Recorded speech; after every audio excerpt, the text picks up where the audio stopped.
मध्य में पूछा, मुझे डूबते हुए को आश्रय क्या है? इस डूबते हुए का आश्रय होता है गुरु। गु शब्द अंधकारो श्याम, रू शब्द निरोध के, अंधकारो निरोधित्वाद गुरुरित्याभिधीयते। जो गुरु की शरण में जाता है उसके हृदय का, मन का, अंतस्थ मन का जो अंधकार होता है, जो अविद्या होती है, वह ऐसे ही नष्ट हो जाती है जैसे अग्नि में काष्ठ। इस प्रकार से गुरु की शरण में, इसलिए कहते हैं गुरु कृपालु कृपया वदेत। हे कृपालु गुरुदेव, आप कि हम शरण में हैं, आप ही हमें मार्ग दिखाइए। इसलिए गुरु संसार में भगवान का प्रतिनिधि होता है। वह शरीर रूप से तो नर रूप में दिखाई देता है, लेकिन यह नर रूप होते हुए भी वह परमात्मा का द्वितीय स्वरूप होता है। माता प्रथम गुरु है, लेकिन जो गुरु हमें शिक्षा देता है, जिससे हमने कोई शब्द ग्रहण किया है, एक शब्द भी जिससे सीखा होता है, वह गुरु होता है। इसलिए तुलसीदास जी महाराज कहते हैं, वंदे हम तम शेष कारणम। सब में रहे सबन से न्यारा, जो सब में रहे और सबसे अलग भी रहे, और सब में शामिल हो और सबसे अलग भी रहे, वह परमात्मा होता है। इसलिए कहा गया है, अविगति की गति कहत न आवे, मिला रहे और ना मिले, असंगो ही अयम पुरुषः। जो रहे भी और ना भी रहे। एक संत ने एक बात बताई, एक कहानी सुनाई कि एक व्यक्ति था, मरते समय उसके पास जो संपत्ति थी, उसके पास संपत्ति के रूप में ऊंट थे। कितने ऊंट थे? उसके पास थे 19 ऊंट। उसने कहा कि मेरे मरने के बाद मेरे उन ऊंटों का बंटवारा कर दिया जाए, मेरे बेटों में और बेटियों में।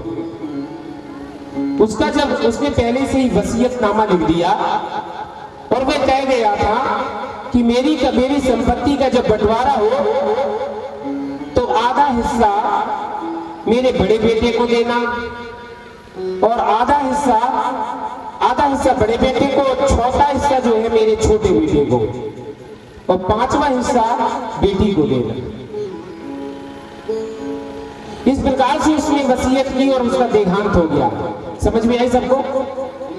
आधा हिस्सा बड़े बेटे को, और चौथा हिस्सा छोटे बेटे को, और 5वां हिस्सा किसको देना? बेटी को।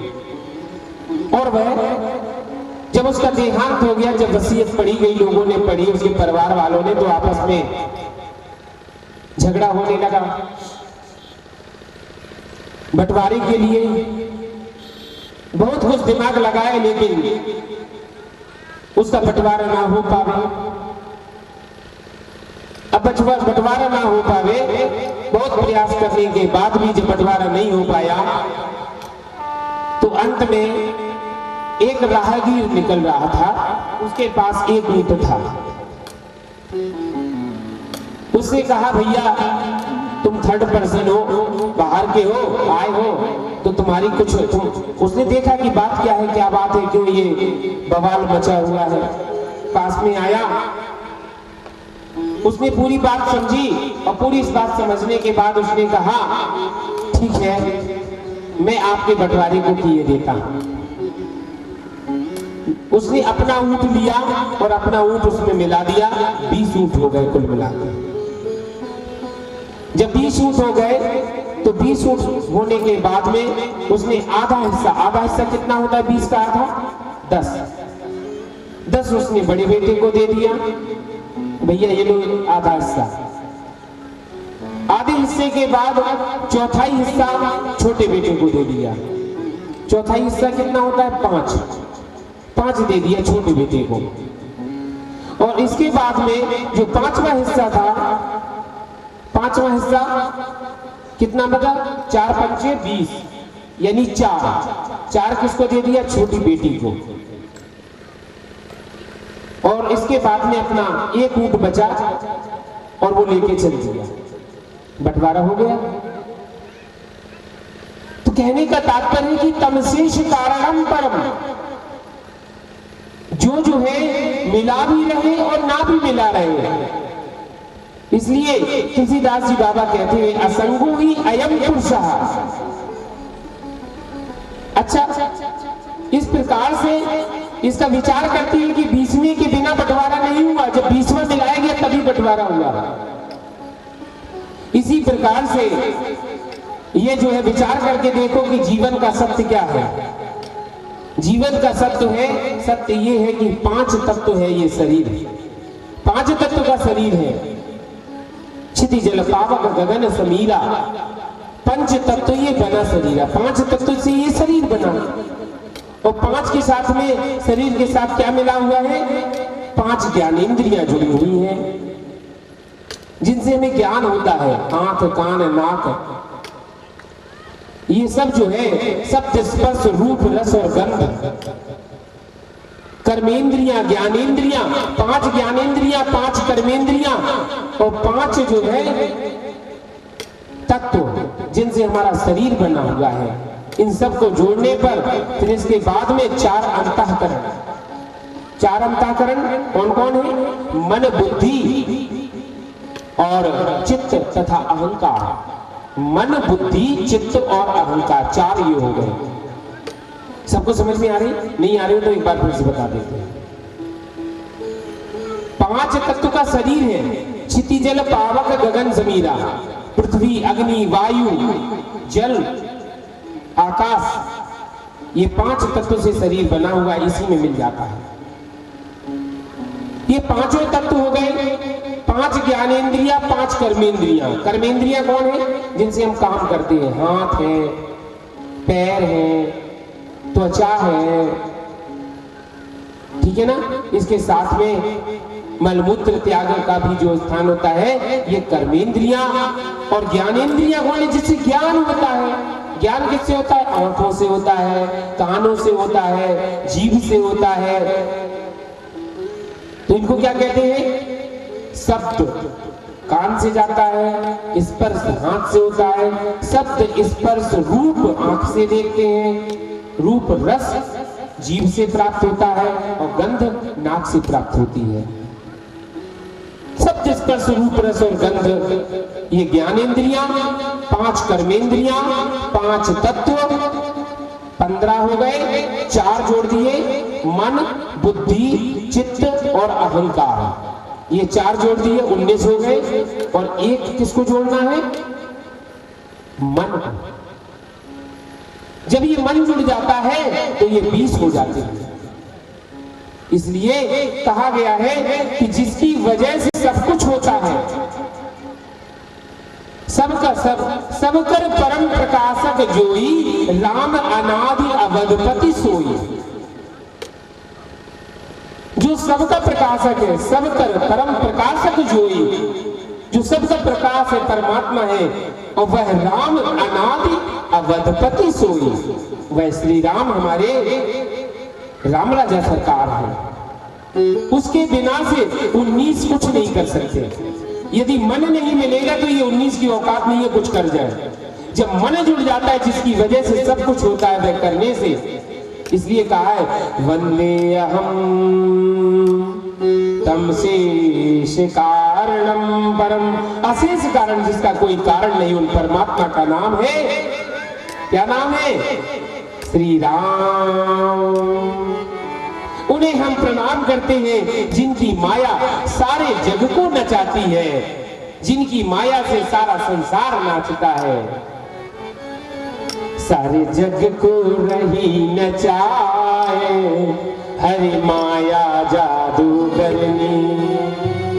सारे जग को रही नचाए, माया जादूगरनी। जब जग को रही न जाए हरि माया जादूगरनी हमको रही न जाए माया जादूगरनी हरि माया जादूगरनी माया जादूगरनी माया जादूगरनी हर जग को रही न जाए हरि माया जादूगरनी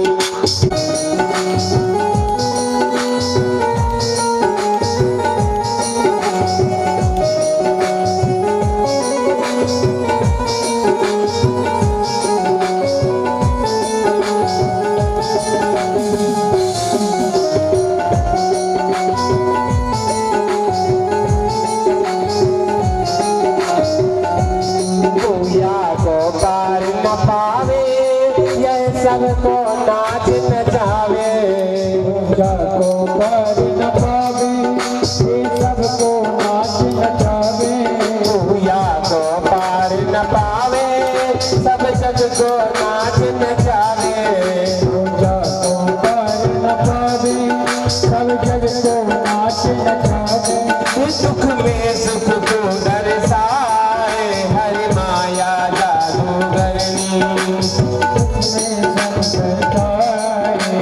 माया जादूगरनी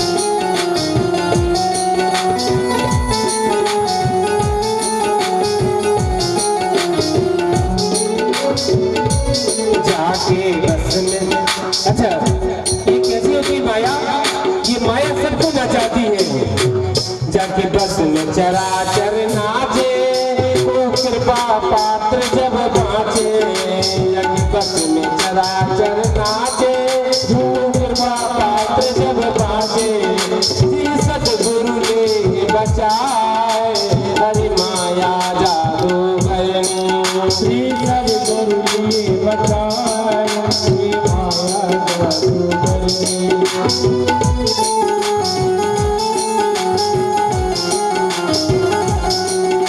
माया जादूगरनी ये माया जादूगरनी ये माया जादूगरनी ये माया जादूगरनी तू सबको नहीं नचाए ये माया जादूगरनी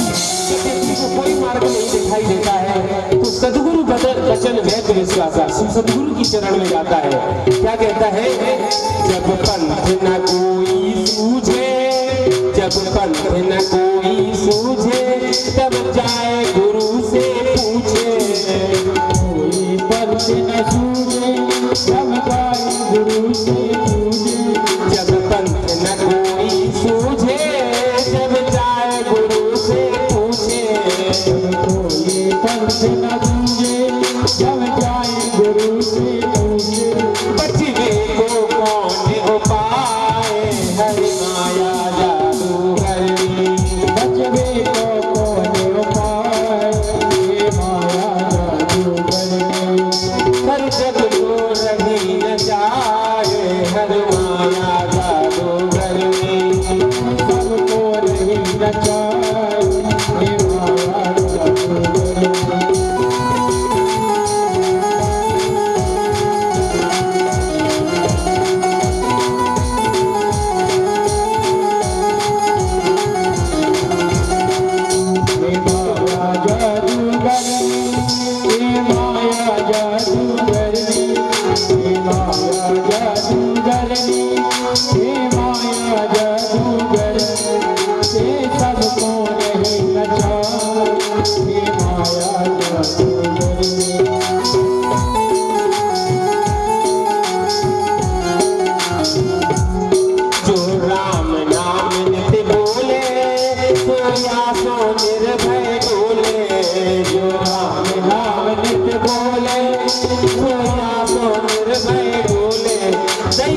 गुरुवर दई गुरुवर गए बताए हरि माया जादूगर गुरुवर रहे दई गुरुवर गए बताए हरि माया जादूगर गुरुवर के बताए माया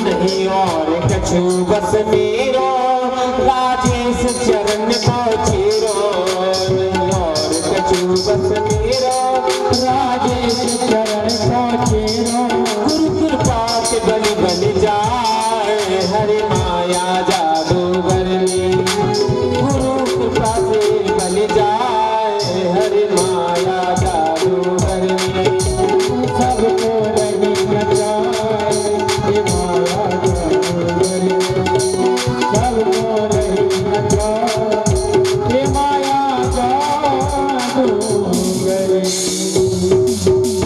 ये भैया जो माया है ना जो माया सब जगह नचावे माया की निवृत्ति उसी की कृपा से होती है जिसकी माया है जो ही बांधे सुई छोड़े जो बांधता है वही छोड़ता है। अच्छा एक दृष्टांत याद आया। एक राजकुमारी थी, उस राजकुमारी को ऐसे ही उसने कथा में सुनी कि गुरु की कृपा से गुरु बिन भव निधि तरह न कोई जो विरंच संकर समय होई। गुरु के बिना कोई तर नहीं सकता, चाहे विरंच ब्रह्मा भी क्यों ना हो।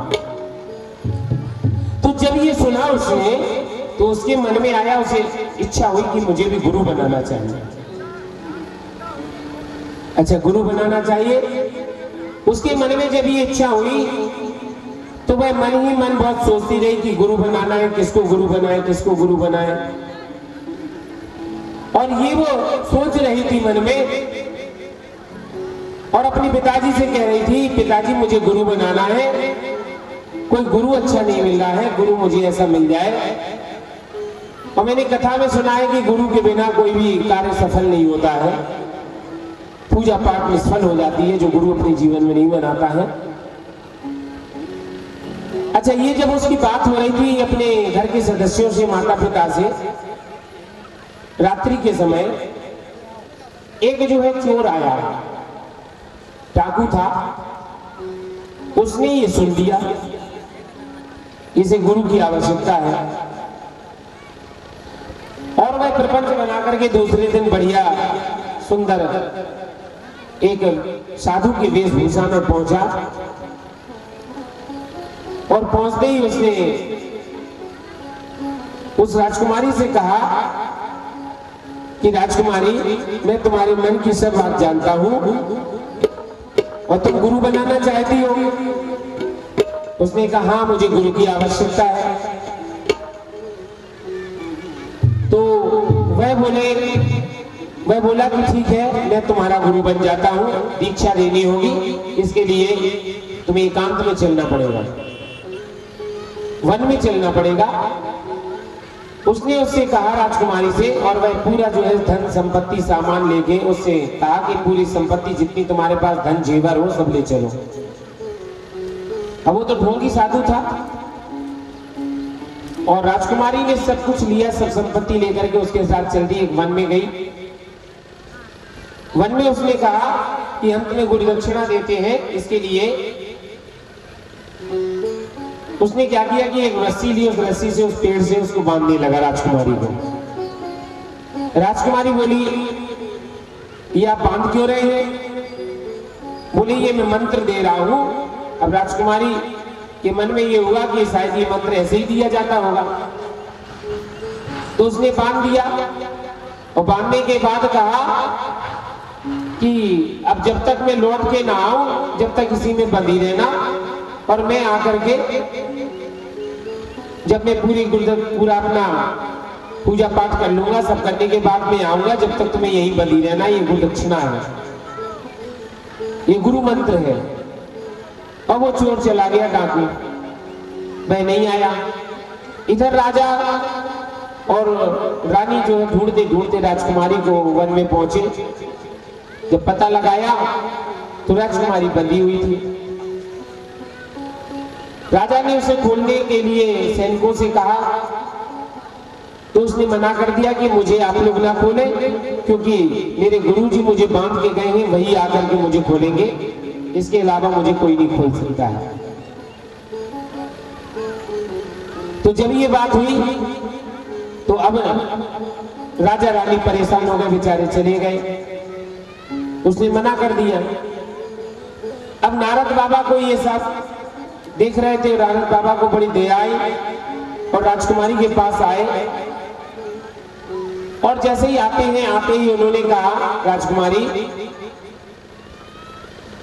ये बंधन से मैं तुम्हें मुक्त कर दूंगा। बोले नहीं, मैं तुमसे नहीं खुलूंगी जब तक मेरा गुरु मुझे आकर के नहीं खोलेगा, जब तक मैं इस बंधन से मुक्त नहीं होंगी। नारद जी भी हार गए। नारद जी चले गए परमात्मा पिताजी ब्रह्मा के पास गए। ब्रह्मा जी ने समझाया, विष्णु भगवान को लेके आए, तीनों देवता आए, वहां पर आकर के उससे कहा कि देखो हम भगवान स्वयं आए हैं, अब तो तुम खोल दे तुम्हारे बंधन। बोले आप भगवान बने रहो चाहे कोई बने रहो, गुरु आगे जब खोलेगा जब ही जो है हम बंधन से मुक्त होंगे। उन्होंने पता लगाया, नारद जी से कहा कि तुम्हें आदेश है, मतलब उनको आदेश दिया, नारद जी से कहा कि जाकर के ढूंढो कहाँ है इसका गुरु, कहाँ पर रह रहा है। नारद जी तो त्रिकालदर्शी है, घूमते घूमते उस जगह पहुंचे जहां पर वह चोर जो है रहता था। उस चोर को लेकर के आए। उसने कहा बात क्या है? बोले जिसको तुम बांध आए उसको खोलो चल के। उसको जबरदस्ती पकड़ के ले आए, आकर के उससे कहा कि अब खोलिए, तो उसने खोला। तो देखो भगवान की कृपा किससे होती है? गुरु से होती है। जो बांधे सोई छोड़े। गुरु रूप में उसने बांधा था और उसी ने छोड़ा, उसी ने देखो भगवान के दर्शन भी करा दिए। तो गुरु जो है ये हमारे मन के अंधकार को दूर करता है, इसलिए हमें गुरु की शरण में जाना चाहिए। भगवान के पास दो शक्तियां हैं, कौन कौन सी? एक शक्ति है माया, भगवान की माया, और दूसरी है भगवान की भक्ति। भगवान अपने भक्त से कहते हैं बताओ तुम्हें क्या चाहिए, माया चाहिए कि भक्ति चाहिए? भक्त ने कहा प्रभु इसमें अंतर क्या है?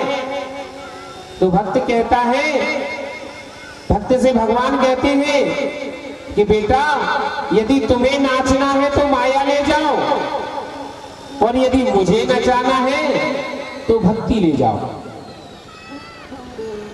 जीव जिसके बस में रहता है उसका नाम माया है, और माया जिसके बस में रहती है उसका नाम है परमात्मा।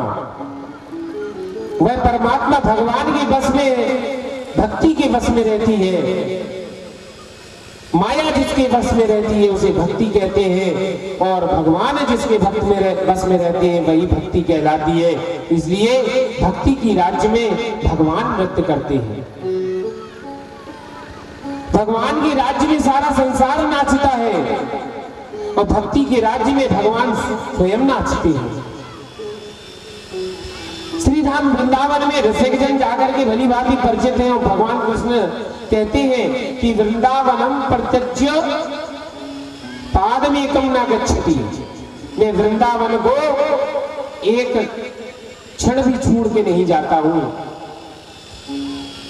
और भगवान क्या करते हैं? भगवान यहाँ पर नाचते हैं, यहाँ पर वृंदावन में नाचते हैं। ताहे अहीर की छोहरियां, चुरुआवर छाछ पे नाच नचावे। जहां पर भगवान को जो है उनकी जो अहीरों की जो गोपियां थी वो भगवान को नाच नचाती हैं। कितने के लिए? चुरुआवर छछियावर छाछ पे नाच नचावे। छछिया जानते हैं किसे कहते हैं? ये गद्दी में जितना गड्ढा होता है, ये गद्दी में जितना गड्ढा होता है, इतना सा मक्खन इतना सा छाछ देने के लिए कहती हैं वो अहीरों की छोरियां, कहती हैं अरे कान्हा एक बार नाच के बता तो मैं तुझे मक्खन खिलाऊंगी। ये कहती है कि कान्हा यदि तू एक बार नाच के दिखा दे तो मैं तुझे थोड़ा सा माखन दूंगी। तो कभी कभी तो कहती हैं तो एक दिन हाथ लगाए दूंगी मत फोड़ हमारी मटकी। तो एक दिन हाथ लगाए दूंगी मत फोड़ हमारी मटकी। दिन हाथ लगाए मत फोड़ हमारी मत फोड़ हमारी मटकी। मत फोड़ हमारी मटकी। मत फोड़ हमारी मटकी। मत फोड़ हमारी मटकी। तो एक दिन हाथ लगाए दूंगी मत फोड़ हमारी मटकी। तो एक दिन हाथ लगाए दूंगी मत फोड़ हमारी मत फोड़ हमारी मटकी। मत फोड़ हमारी मटकी। मत फोड़ हमारी मटकी। मत फोड़ हमारी मटकी। तो एक दिन हाथ लगाए फोड़ हमारी मैं ग्वालिन बरसानी। मैं ग्वालिन बरसानी। मैं ग्वालिन बरसानी। मैं ग्वालिन बरसानी। तेरी धोस में नाए आने की मत फोड़ हमारी मटकी। मत फोड़ हमारी मटकी। फोड़ हमारी मटकी। मत फोड़ रही की मटकी। हाथ लगाए दूंगी मत फोड़ हमारी मटकी। एक दिन हाथ लगाए दूंगी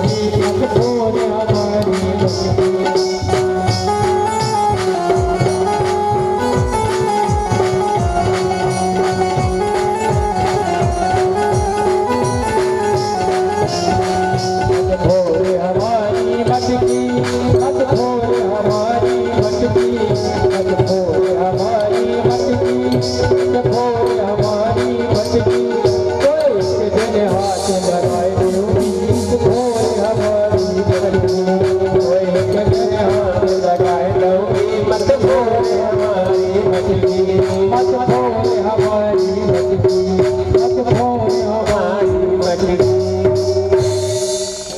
तो देखो वह ब्रह्म परमानंद अहो बड़े भाग्यशाली है वो ब्रजवासी जिनके साथ भगवान नित्य क्रीड़ा करते थे। कभी घोड़ा बन जाते थे तो मधुमंगल और मनुसुखा आदि उनके ऊपर बैठ जाते थे। बोले आज कान्हा तो घोड़ा बन जा, मैं तेरे ऊपर बैठूंगा।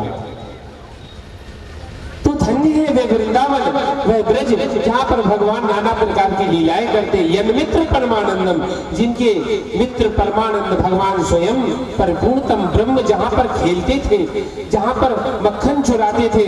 कभी कभी गोपियां उनको मारने की धौंस भी देती थी कि कान्हा मैं तुझे जो है मारूंगी, तेरी माता से जाकर के शिकायत करूंगी यशोदा रानी से। तो इस प्रकार से भगवान कहते हैं कि भगवान जो है जहां भक्ति का राज होता है वहां पर भगवान नृत्य करते हैं, जहां माया का राज होता है वहां पर भक्त को नाचना पड़ता है। अब आप सोच लो कि तुम्हें नाचना है कि भगवान को नचाना है। अगर भगवान को नचाना है तो भक्ति ले जाओ, और यदि खुद नाचना है तो माया को लो। इसलिए किसी ने भगवान कृष्ण ने पूछा कि आप वृंदावन के राजा होकर के वृंदावन में राजते हो। भगवान बोले मैं वृंदावन का राजा नहीं हूँ, मैं तो द्वारका का राजा हूँ। बोलो द्वारकाधीश भगवान की जय। इसलिए भगवान कहते हैं वृंदावन में तो राधिका जी का राज्य है, आह्लादनी शक्ति। इस प्रकार दुनिया को भगवान श्री कृष्ण यही दिखाते हैं कि भगवान के माया के राज्य में सारा संसार नाचता है और भक्ति के राज्य में भगवान नाचते हैं। ये भक्ति की विशेषता है। इसलिए भक्ति को धारण करना चाहिए। इसके बाद तुलसीदास जी महाराज कहते हैं, हे राजन, आगे कथा आती है कि गुरु की वंदना की है। श्री गुरु चरण सरोज रज निज मन मुकुर सुधार, वरनो रघुबर विमल यस जोदायक फल चार। बुद्धिहीन तनु जान के सुमिरहु पवन कुमार, बल बुद्धि विद्या देहु मोहे हरहु कलेश विकार। अच्छा, गुरु का जो महत्व है बहुत ज्यादा वर्णन किया गया है। गुरु कौन होता है?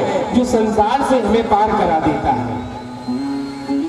और गुरु के बारे में कहा गया है कि गुरु के चरणों से जो किरणें निकलती हैं, वही किरणें भक्त को, जो भक्त होता है, जो शिष्य होता है, उसके जीवन में प्रकाश फैलाती है। ये गुरु के चरणों की निकलने वाली जो नाखूनों से जो प्रकाश निकलता है, वह भक्त के, वह अपने शिष्य को जो है प्रकाश देता है। इसलिए कहा गया है, गुरु पद नखे, गुरु के चरणों से निकलता है, गुरु के जो पद होते हैं उनसे निकलने वाला प्रकाश शिष्य के अविद्या रूपी अंधकार को दूर कर देता है। आगे कहा गया है कि सत्संग जो होता है, बिनु सत्संग विवेक ना हो। गुरु की कृपा होनी चाहिए, साथ में सत्संग भी। मात्र गुरु की कृपा से ही नहीं सब कुछ होने वाला, सत्संग भी होना चाहिए। बिनु सत्संग विवेक न होई, राम कृपा बिन सुलभ न सोई। बिन सत्संग विवेक न होई, राम कृपा बिन सुलभ न सोई। बिन सत्संग विवेक न होई, राम कृपा बिन सुलभ न सोई। राम कृपा बिन सुलभ न सोई। सत्संगति मुझे मंगल मूला, सिद्धि फल सब सिद्धि साधन भूला। सिया राम जय जय राम सिया राम जय जय राम। राम सिया राम जय जय राम। सठ सुध रहे सत्संगति पाई, पारस परस को भात सुहाई। सिया राम जय जय राम। राम सिया राम जय जय राम। विधिवत सुजन कुसंगत पराई, सनि माने सम निज गुण अनुसराई। सिया राम जय जय राम। सिया राम जय जय राम। अच्छा, बिना सत्संग के विवेक नहीं होता है। जब सत्संग में व्यक्ति जाता है, जब कानों के द्वारा श्रवण भक्ति प्रवेश करती है, तो श्रवण भक्ति के प्रवेश करते ही भगवान का हमारे हृदय में प्रादुर्भाव होता है, जो गुरु के द्वारा जो बीज, समझे ना सभी लोग, ध्यान से समझे, एक बार जोर से बोलो, बोलो रामलला सरकार की जय। जब गुरु हमारे अंतर मंत्र के द्वारा बीज, मंत्र रूपी बीज को हमारे हृदय में प्रत्यारोपित करता है, वपन करता है, उस बीज को जब जो है हम भक्ति के द्वारा, कथाओं के अमृत के द्वारा, भजनों के द्वारा जब उसे हम सींचते हैं तो वह बीज अंकुरित हो जाता है। मंत्र रूपी बीज जब अंकुरित होता है तो उससे एक पौधा निकलता है। वो पौधा कौन सा है? वह लता भक्ति रूपी लता होती है। और वह भक्ति रूपी लता जब हम उसको सत्संग से सींचते हैं, सत्संग रूपी खाद देते हैं, जब हम अपने आचरणों के द्वारा गुरु सेवा से, सत्संग संतों की सेवा से जब हम उसको सींचते हैं, उसको खाद देते हैं, तो वह लता बढ़ती है और वह लता बढ़ते बढ़ते भगवान के श्री चरणों तक पहुंचती है और भगवान के चरणों से लिपट जाती है। फिर हमारे अंदर भगवान की वह भक्ति हमारे अंदर प्रवेश कर जाती है। इस प्रकार से कहा गया है, इसको स्वामी तुलसीदास जी महाराज कहते हैं, बट विश्वास अचल निज धर्मा, तीरथ राज प्रयाग समाज सुकर्मा। सिया राम जय राम, सिया राम सिया राम। अच्छा, बट क्या है? ये बरगद विश्वास है, बट विश्वास अचल निज धर्मा, अपने धर्म पर अड़े रहो। इसके साथ में तीर्थ राज प्रयाग समाज सुकर्मा, और ये समाज, संत समाज जो होता है ये तीर्थ होता है। मुद मंगलमय संत समाजो, जो जगम जंगम तीर्थ राजो, ये तीर्थ है। और इस तीर्थ की क्या, इस तीर्थ में, संगम में, इसमें स्नान करने से क्या होता है? इसमें स्नान करने से सुनि समझहि जन मुदित मन, मज्जहि अति अनुराग, और लहै चार फल अछत तनो, साधु समाज प्रयाग। जब इस तीर्थ में भक्त स्नान करता है तो सुने समझे, जो समझ करके जन मुदित मन, जो भी व्यक्ति इसमें प्रसन्न मन से इसमें गोता लगाता है, इस सत्संग रूपी नदी में स्नान करता है, इस तीर्थ में स्नान करता है, लहे चार फल, उसको चार फल प्राप्त होते हैं। कौन कौन से? धर्म अर्थ काम मोक्ष। लहे चार फल अछत तनु, तो साधु समाज प्रयाग।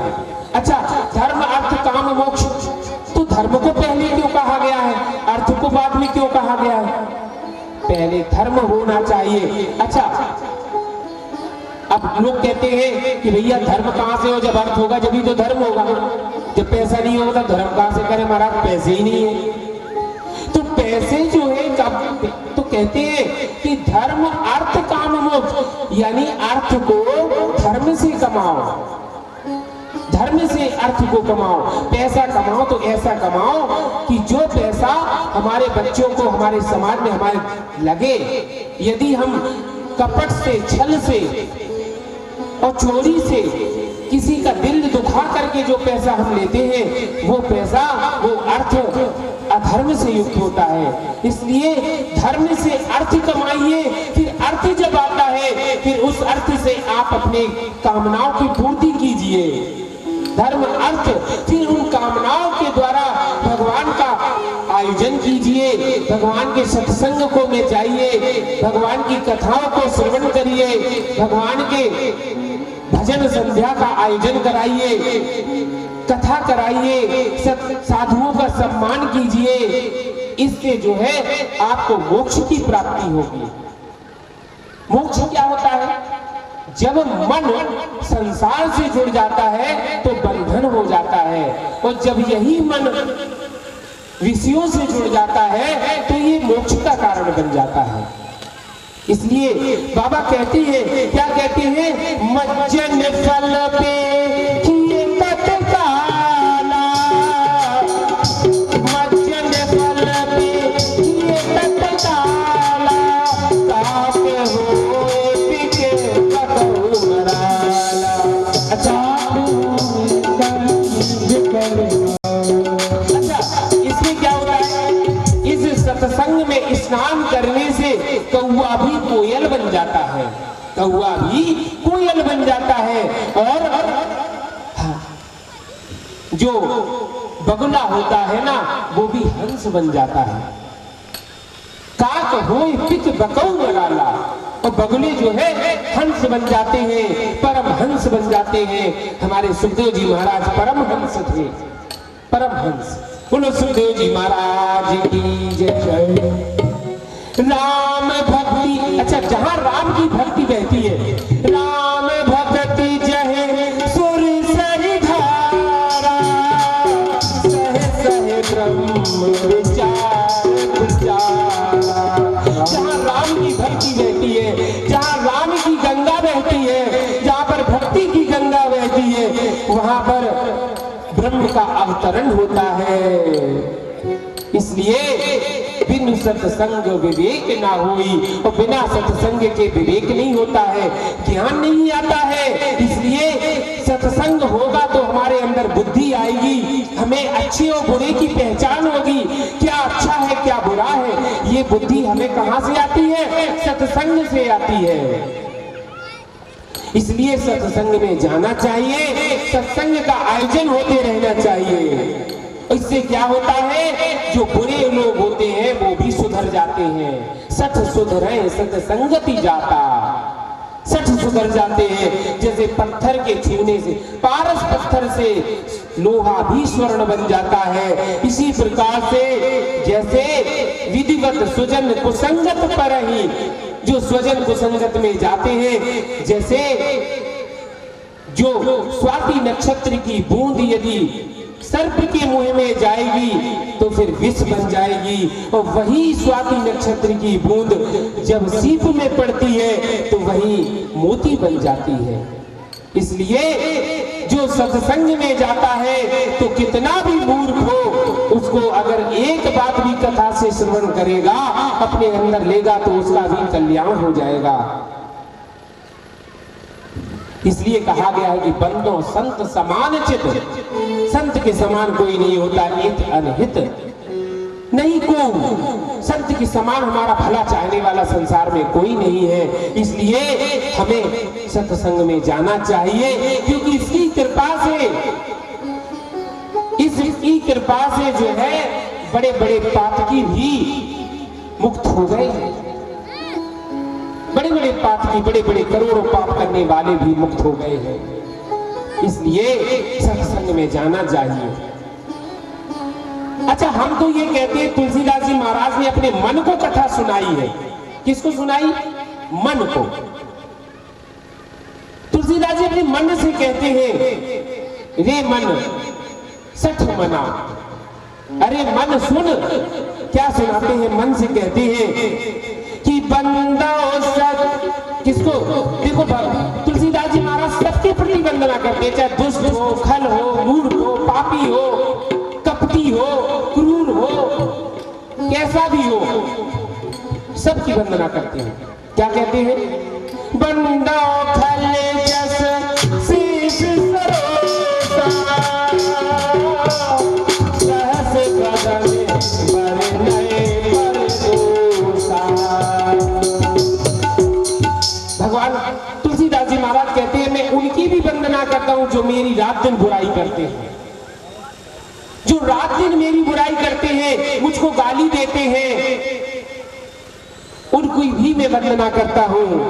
क्योंकि सहज बदन बरनए परदोसा, जो दूसरे के दोष को दोष कहने के लिए सहज मुख के समान हो जाते हैं, जैसे हजार मुख भी कम पड़ जाएंगे दूसरे की बुराई करने के लिए। इसलिए पुनि पड़वा प्रथु लाज समाना, पर अब सुनई सहस दस काना। सिया राम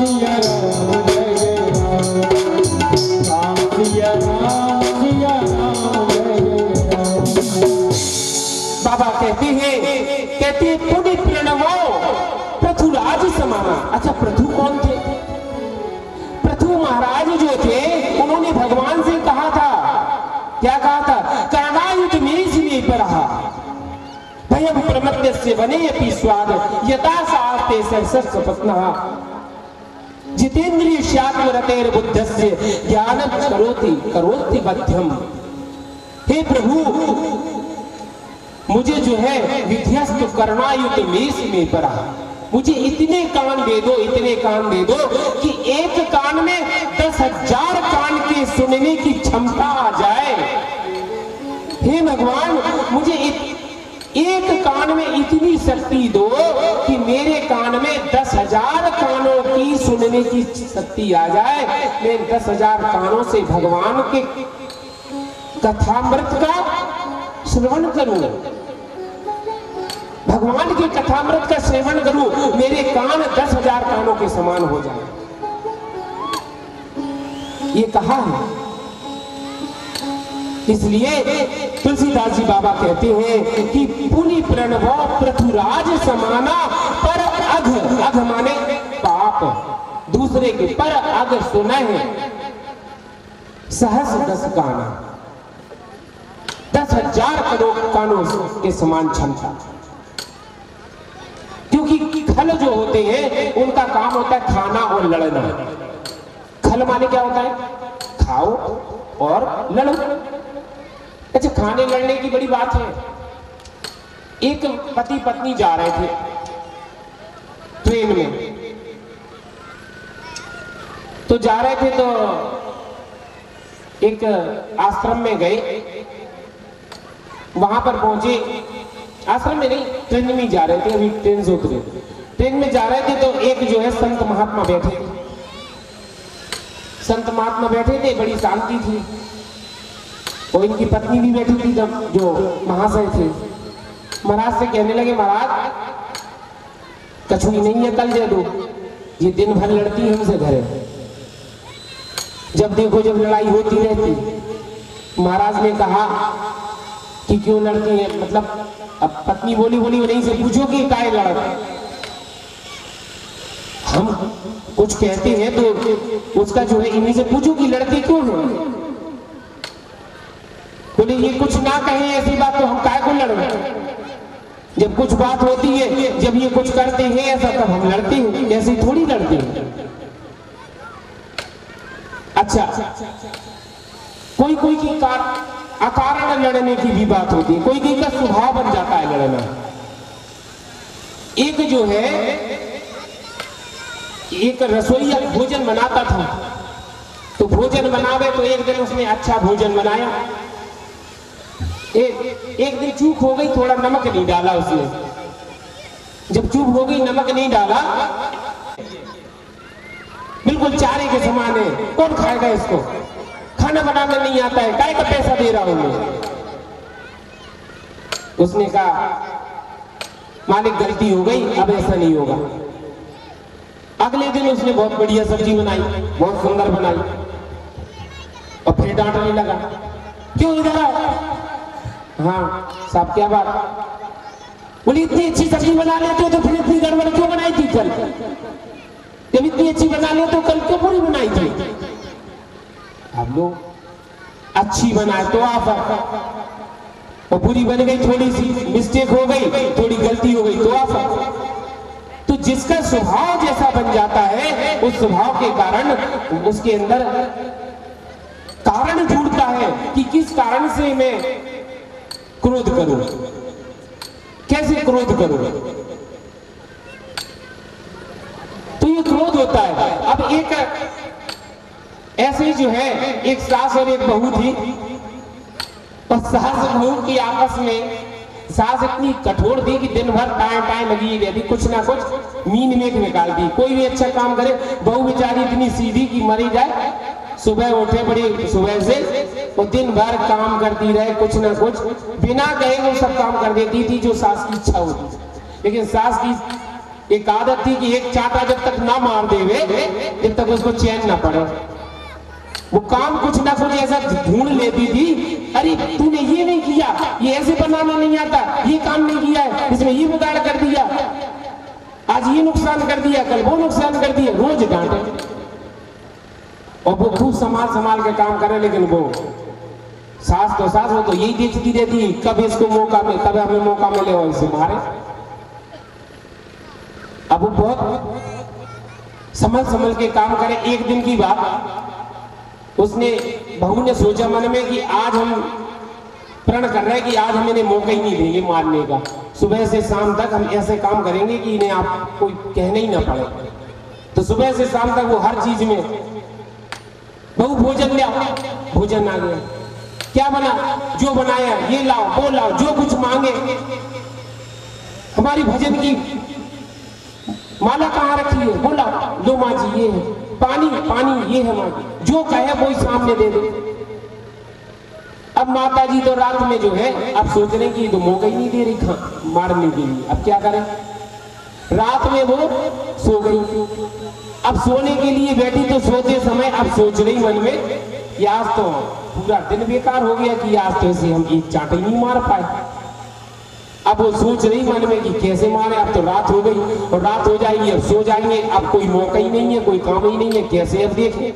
और मारना जो है अब कैसे मारे, सो कारण सोच रही मन में। सोचते रात थी, उसने बहू को बुलाया, बहू आई, हाँ माँ जी। अच्छा ये बताओ, ये बादल में जो कारो का दिखा रहा हूं, मुझे धब्बा से दिखा रहा है। बोले, बहू ने कहा माता जी ये एरावत हाथी है जो इंद्र को है, जो निकरत है देश सुजा की वजह से जो कारो जो धब्बा से दिखाई दे रहा। अरे तो तेने हमारी खटिया थे काट डाल दी, जो कोई गिर पड़े हमारे ऊपर एक दवा ने खींच के वो एक हाथ में लगाओ। बोले जो हाथी हमारे ऊपर गिर पड़ो तुम तो खटिया काहे पे रख देंगे, हमें कहीं पार दो जो हमारे ऊपर गिर पड़ो। तो ऐसी जो है कुछ लोग होते हैं कि जो ढूंढते हैं कि कहां से छिद्रान्वेषी होते हैं, ये ढूंढते हैं कि कैसे हम क्रोध करें, कहां से लगाए, कोई बात कहें, ऐसा मौका तो मिले। तो ऐसे लोग होते हैं जो दूसरे के दोषों को ढूंढने के लिए रात दिन बस यही प्रयास करते हैं कि कब जो है हमें मौका मिले कहने का और हम फिर उपदेश दें। तो छिद्रान्वेषी होते हैं।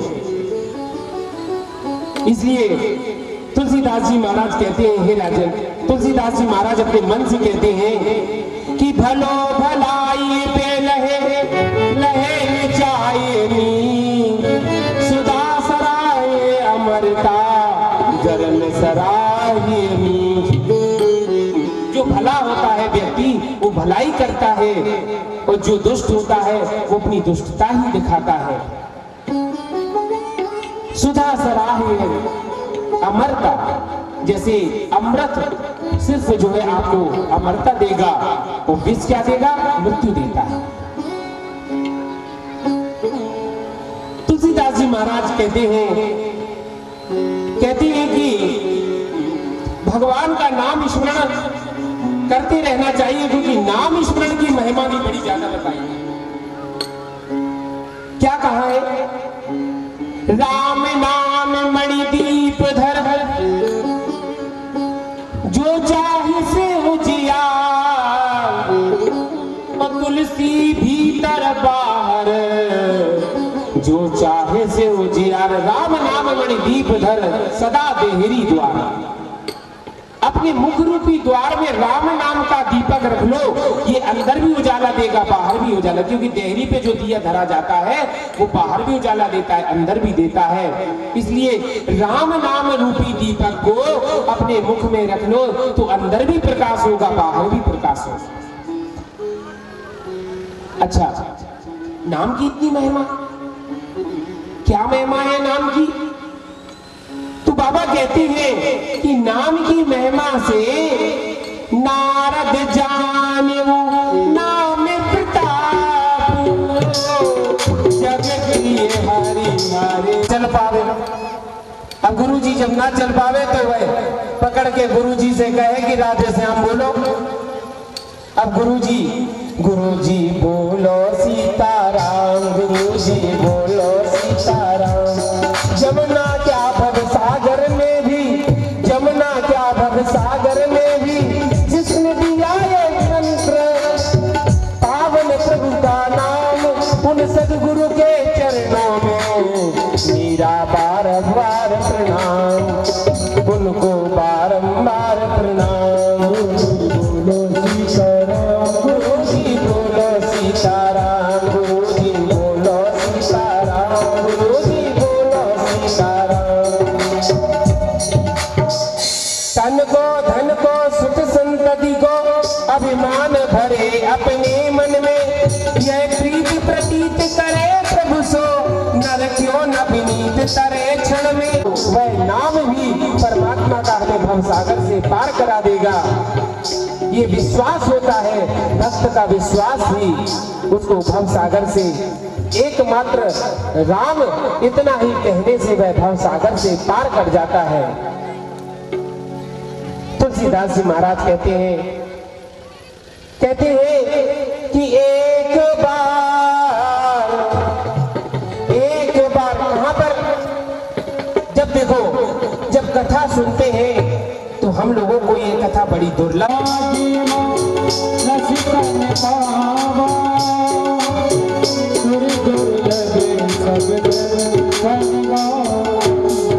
बड़े भाग्य से ये तन मिला है।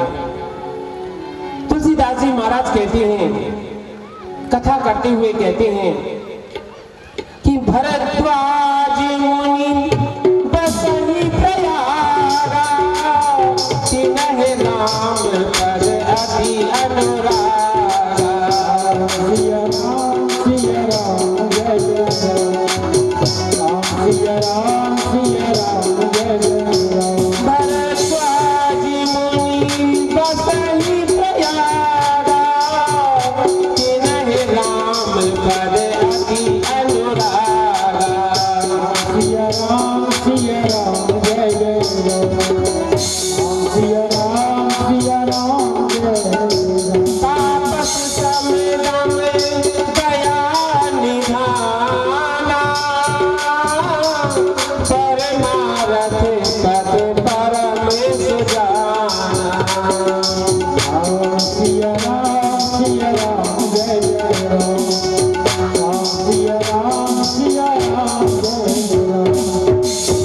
प्रयागराज में भरद्वाज मुनि का सुंदर आश्रम था।